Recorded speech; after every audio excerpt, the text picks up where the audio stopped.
Well, hello, everybody. Hope everybody's doing well. Good to see this group, and especially good to see this group, right, with training camp upon us. Obviously, I think we've all been looking forward to this day of getting started, back to football, even though it'll be not the normal training camp and not normal in any ways, but it'll be what we would call a new normal, right? And many times in life and in football, you got to get ready for that. Sometimes we got to make adjustments and get ready for new normals. And we've all been doing that for a while, and we're doing that here at the Indiana Farm Bureau and as a Colts organization. So it's been really fun to get to see the players, especially the rookies, right? Many of them the first time seeing them face to face, albeit with a mask on, but it's been good. I believe our guys are ready to go. The rookies look good. Guys have come in shape. We do all the testing, weight, body fat, physical testing. All that stuff has been really good stuff. Feel like even though we were doing virtual stuff the whole off season, our strength and conditioning staff did a great job. Our rookies did a great job of, keeping up with the programs that they were given to be able to come back in here. It's a little bit of an adjustment as a rookie, that kind of the way we train specifically as a team and to this league in general. There's a little bit of a transition there. So our guys did a phenomenal job there and came in great shape. Obviously, the vets started coming in for their testing yesterday. Haven't had a chance to see or speak to many of them, just a couple here and there out in the parking lot. And while I was getting a test, see a couple of them walking into the COVID testing building. But that's about it. So looking forward to getting started. Looking forward to getting used to the new normal. One thing that Chris and I, as we've talked in the last couple months preparing for this, and especially in the last couple weeks, we're going to lay everything out front with all the new protocols, how we're going to address these things, and then we're going to get it behind us. The good thing is we feel like we have the players and the organization that has a maturity to not allow this to be a distraction, to understand it's real, to understand we have a responsibility, but not allow it to be a distraction.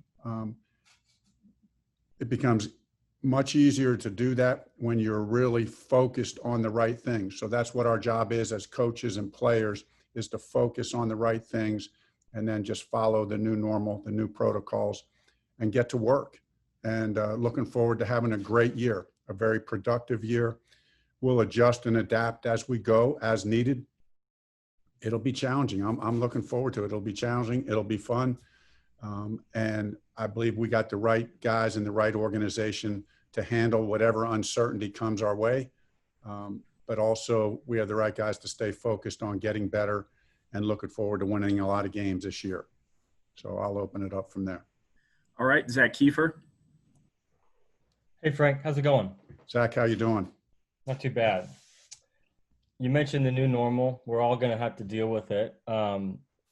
Is a part of you worried that everything you have to deal with the new normal is going to pull you away from what you're hired to do, which is just coach football? You know what I mean? Like, is there any part of you that's worried that you won't have as much of your time to be able to just strictly coach football because of every curveball you're going to have to deal with on this front?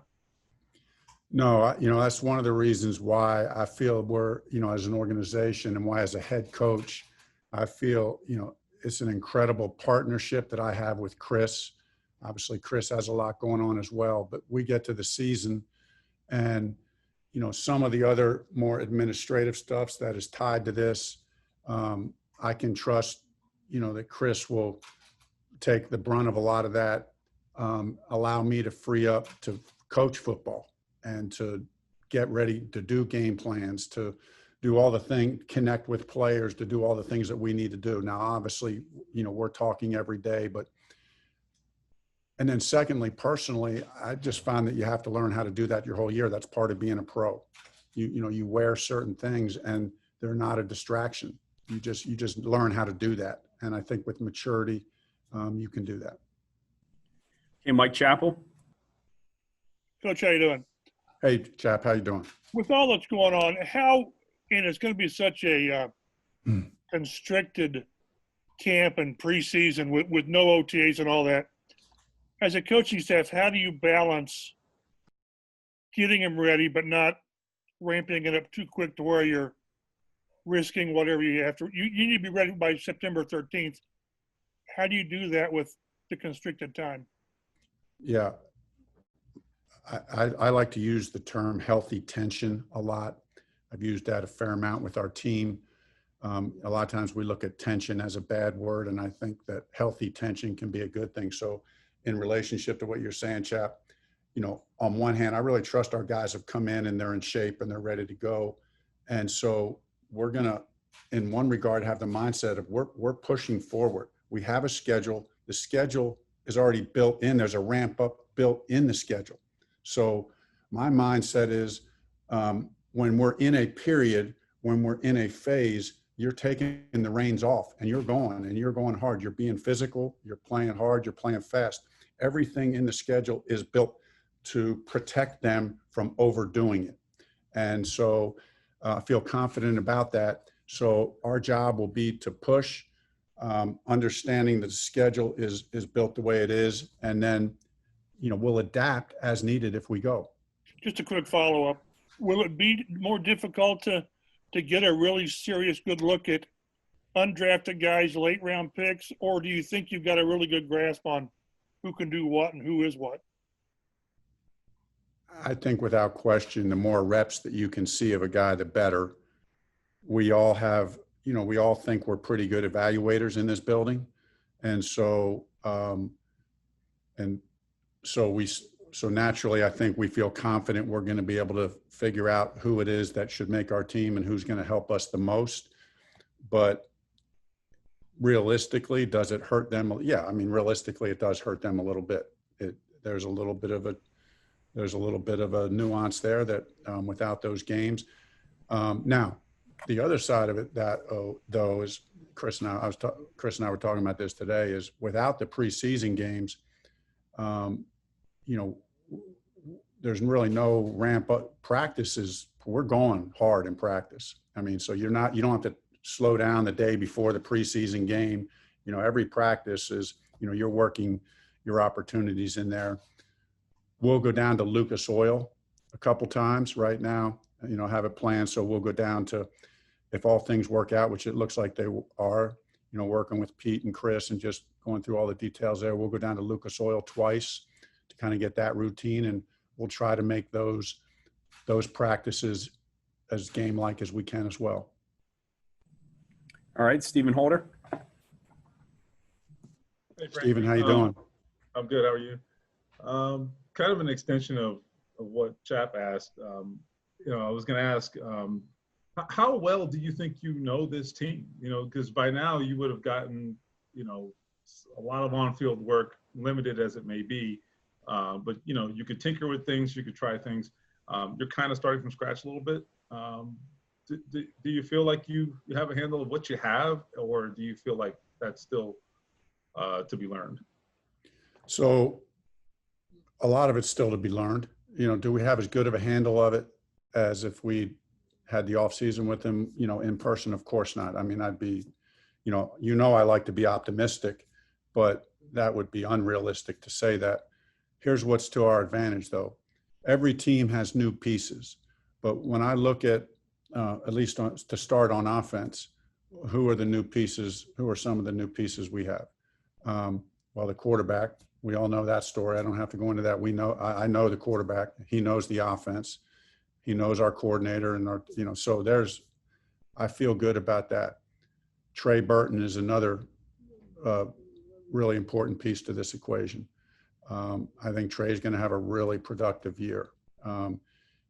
But I was with Trey for 2 years, so we know we have a vision. I've talked to Philip a lot about the role that we envision Trey going into, and as an offensive staff, Nick and I have talked a lot about that.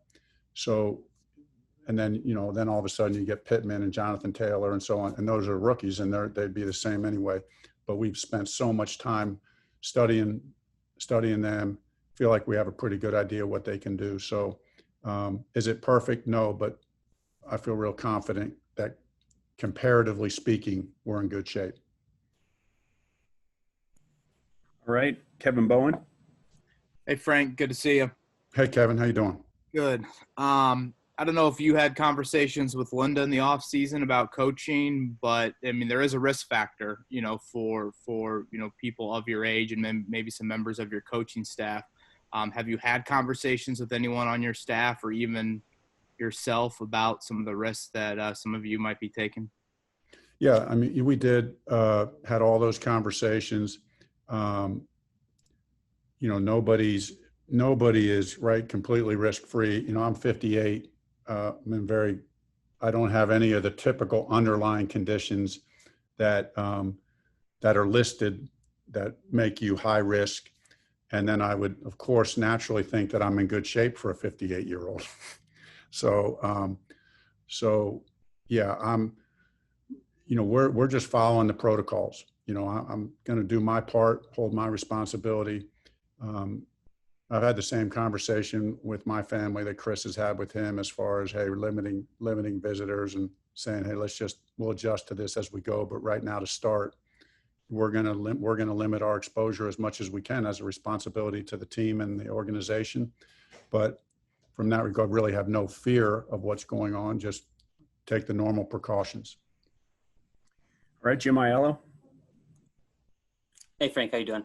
Hey, Jim. Chris, just a little bit ago, mentioned the kicking competition and you guys having a plan for that between Chase and Blankenship. I was just wondering if you could talk about what that will look like a little bit. And then obviously he didn't mention Adam, so I was wondering if you could kind of just fill us in on what maybe the conversation you guys have had about Adam. Yeah, Adam's still working. Adam's still working in the rehab, and so right now, as far as the competition between those two guys, yeah, I don't mind spelling that out a little bit.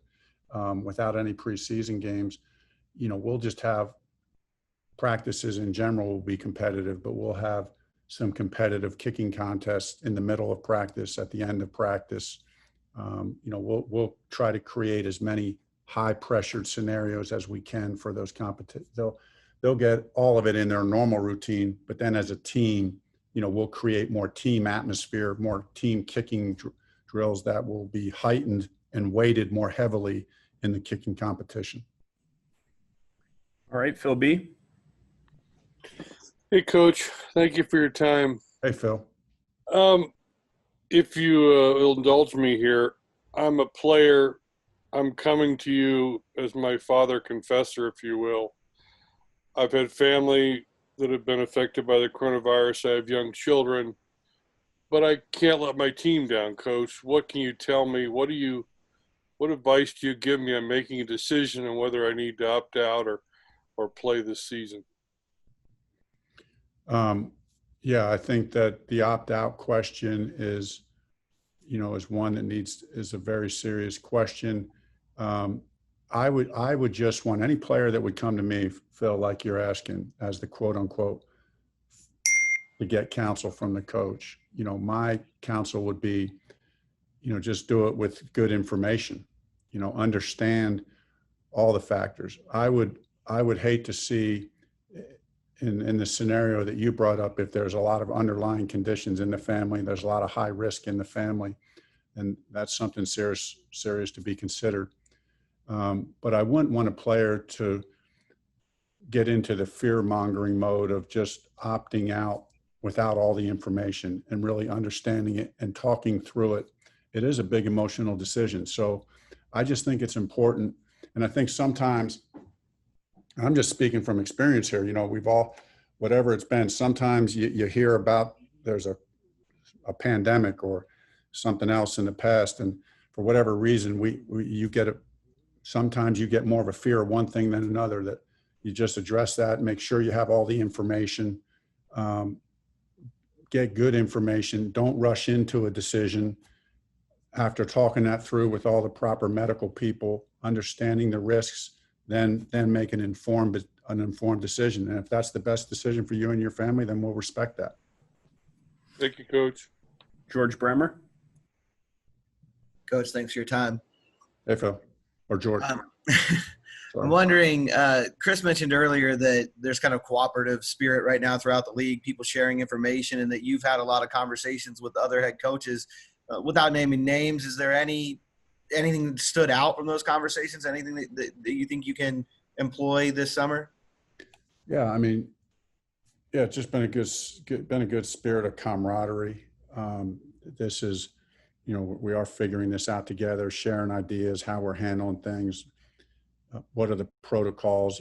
Where there's little nuances, how you handling this, how you handling that. Just talking through, roster dynamics, stuff like that. I think it's been encouraging. It's not surprising to me, but those conversations have been good and they've been helpful. And I've gotten one or two good ideas from other coaches, and I hope I've given them one or two good ideas. So it's been good conversation. All right, Dave Griffiths. Hey, Coach, you've mentioned the maturity of your team a couple times. This seems like a year where that could be very relevant, and just, I guess, trusting your players when they go out from your facility where you have so much control of them to not much control, to have their best interest and the team's best interest in mind during that time, right? Yeah, Dave. Yeah, for sure. I mean, there's probably not a day that's gone by in the last 2 weeks that Chris and I haven't talked about that, specifically talking about the maturity of our team. Naturally, we're biased like anybody's biased, but I just feel like that, what I said to Chris the other day, and I know he's in agreement with this, is that this puts our team, I believe this puts our team in a competitive advantage. I really do. I believe that, because I believe we got high character guys, really guys who are willing to sacrifice, guys who are willing to do the best to do the right thing. But at the same time, we need to acknowledge, and like I know Chris has said, this is the ultimate test in discipline and team discipline. And I do think that's true. But I also think that sometimes things happen. There's the quote unquote luck factor. There's providential factors that sometimes are out of our control. We could be the most disciplined team, the most mature team in the league, and you can't stop. You can't stop it all. There's some things you can't stop and that you have no control over. So it's a maturity to not only handle it the best way we can, but also if something does happen like that, we just can't overreact to what's happening. Like to say, oh, who let us down? Where make that person feel guilty where you let the whole team down. Stuff is going to happen. It's going to happen. So let's just do the best we can to handle it, and then we'll respond accordingly. Bob Kravitz. Hi, Frank. Hey, Bob. You talked about competitive advantage. Do you see this season as being kind of the ultimate test of an organization's strength? Because you've had so many curveballs throughout. I mean, everybody in the league has had curveballs thrown their way. Is this the ultimate test of organizational strength? Yeah, I mean, I do think it is. It might be certainly to this date, or to my young date as a head coach, this has been the ultimate test for us, for Chris and I in our roles as an organization, for our team, for the whole club. So I just have a lot of confidence that we're going to handle it the right way. Like I just said, that doesn't mean that we can protect ourselves from everything. Mm-hmm. And at the end of the day, it's really going to come down to, being able to adapt and adjust and not flinch. I hope that we have no guys go down through the whole year, or no coaches go down through the whole year, and that we don't miss a game. But that's probably not going to happen. I mean, there's guys and players and coaches that may have to miss games. And so I do think that is the ultimate team test. How are we going to handle it? Chris and I talked about it the other day, the 53-man roster, 16 guys on the practice squad, every one of them is a starter. Every one of them, we got to look at, is this guy's a starter? We got to get him ready. How are we going to do training camp to make sure that the 69th guy on the roster is ready to play week 1? Because something could happen that he's up and maybe he's not starting, but maybe he has to come in and play a key role because somebody gets the virus and 5 guys get the virus right before week 1 and can't play. And now all of a sudden those guys are playing. So it's a good test for our team. Joel Erickson. Hey, Frank, sort of along those lines, I know some other coaches have talked about like splitting squads in practice to get guys more reps, or having one quarterback who's like a quarantine quarterback and kind of off by themselves. Have you given thought to any of those things in terms of how to get guys more reps or how to preserve someone at an important position? Yeah. Hey, Joel. Yeah. So something we did it our first year here in 18. We didn't do it as much last year, but in training camp, we'll split the field. Some. It won't be every day, but that'll be one way to get more guys at the back end of the roster, more reps. So we'll have two fields going. We're running the same plays, the same defenses. So we're getting double the amount of plays. You have to be a little bit careful of that, Joel, because players can only take so many reps before their bodies break down. But it is a good way. It is a good way to address it. The other thing, as far as the quarterback, like how you asked the question about keeping the quarterbacks away, quarantining one. We've talked about that scenario. I mean, I don't know if you guys have seen, or I'll show you, like, here's this wristband on it. Here's the contact tracer. I don't know if you can see that. So this contact tracer, it's beeping blue. It is a slow beep of blue, right? It's a slow beep of blue. And if you had one on and we were within 6 feet of each other, it would start beating fast beat red. And so, again, we won't allow this to be a distraction, but like we've set up our meeting rooms so that we set all these things on the meeting room to make sure that none of them are beeping red when everybody is sitting in their seat. So if the quarterback, and that goes not only in the team room, but in every position room. There's still the question, 6 feet's not a magic, that's the guideline, but there will be times that we may consider, there may be times where we may consider taking a guy out of a room and having him meet virtually, if we get to that point. We're not going to do that yet, but we have talked about that scenario. Right, Greg Doyle. Frank, I know what you meant by the luck factor, but I still got to giggle a little bit at that, the luck factor. So thank you for the giggle. It's been a long day. Listen, this is a new world for all of us. And there in your world, you're building, it's new for you, obviously. Who are you leaning on for direction, for expertise, you're the leader of the team, and yet you don't know how to handle the virus and the contagion and all that. What do you do? Who's your helper? It's a collaborative effort. It's Chris and I, it's with all of our team doctors, our trainers, all the people. I didn't see Chris's press conference earlier, but I heard some of it at the very beginning before I stepped into a meeting, talking about all the people that were involved. It's a big crew, and it's a very collaborative effort. And you're right, no one person has all the answers. So I find myself listening a lot and knowing that there's a lot of people in this building that I trust to a very high degree, and listening to them for their counsel. And my job as the head coach is to distill that down to the players. And so that's really what I'm trying to do. I'm trying to learn from the experts in the medical field, and then Chris and I, from an organizational standpoint and from a football standpoint, can decide how that distills down. How are we going to define and reshape this building? How are we going to redo meeting rooms? How are we going to redo practice? What are going to be the mask protocols for walkthroughs? Those kind of things. That's my job as the head coach. Other than that, I'm listening and trying to garner that information and then figure out how to disseminate that to the players. All right, Mike Wells. Oh, I'm sorry. Greg, you got another one? Nope, thanks. Good. Okay. Mike Wells, you're up. Hey, Frank, how you doing? Hey, I wanted to ask you, coaches spend a lot of time, during OTAs and after the draft kind of getting to know the players. How did you go about to kind of develop the relationship with your players and kind of get to know, how they are away from the football field? Most of it was virtually, during our OTA things, calling a few guys. But most of it was just virtually, over Zoom in meetings. And not just always one-on-one, but as the head coach, during that time, I would pop around from meeting to meeting. I wasn't always in the quarterback meeting. You know, for instance, I'd hop over to the defense. I'd sit in the defensive line room for a little bit just to watch and listen, to guys. Then I'd go in the secondary room or the linebackers room.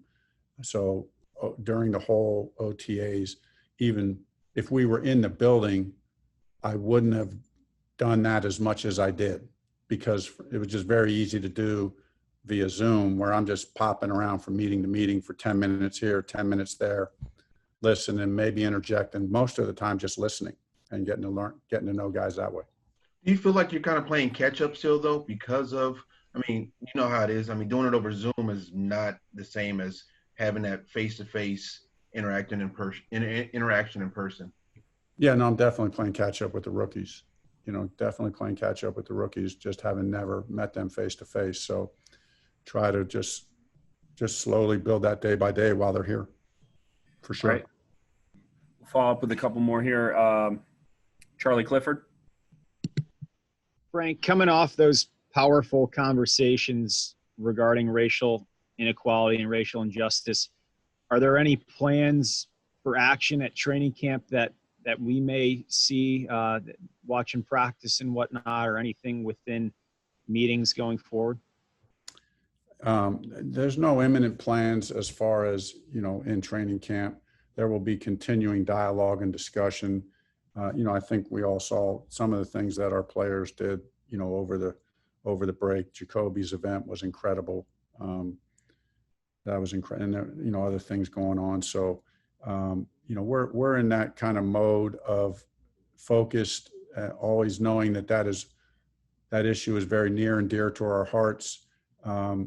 You know, we understand we're getting ready to play football, and we need to focus on football. Again, this goes to the maturity aspect of life is complex. You have to learn how to have something that you really have to focus on, but there's other things in life other than football. And that's one of them for us. So every person has to deal with that individually, and we all do. I kind of have my way of doing it, and the way I try to approach it weekly. And then every player does the same thing. And then as a team, you know, I'm sure we'll have team things when we have our community Mondays, and some things as the year progresses, we'll do things together as a team, more the players, because the coaches are still working on Mondays. But when the players get their day off, I'm sure they'll do a few things that will be planned in that regard. All right, Kevin Bowen, you want to take the last one here? Hey, Frank, Chris mentioned Phillip buying into some things nutritionally, workout wise, a little bit of a change of plan, I guess, for him. You know, 16 years into it, guys can be pretty stubborn in their ways. Why do you think Phillip is so open to doing that? Because he's a great player and a great teammate. And yeah, I mean, there's a sense of every great player I've ever been around at some level has a degree of stubbornness to them. You know, Phillip's done things a certain way. He knows they work. When he and I were together before, you know, we talked a lot about, I talked a lot about this before, that, you know, what we just talk about small incremental changes. And the one thing that, you know, when you get to be an older vet, I don't like to see older vets all of a sudden just do some drastically new things. Many times that backfires. So, you know, I've talked to our strength and conditioning staff. I've talked to Phillip. We all have the approach of, hey, Phillip knows what he's doing. He's been doing this a long time. He knows what he works. But Phillip agrees, and we agree that he can get better. Just because this is year 17, he's 38 years old, there's ways that he can physically get better. And so he's committed to doing that. But he also knows that we're committed, like we are to every other player on our team, to tailoring something that is very specific to him. At 38 years old, 17 years into his career, what's right for him to be the best version of himself when we line up against Jacksonville, hopefully in week 1. And it's a really good situation.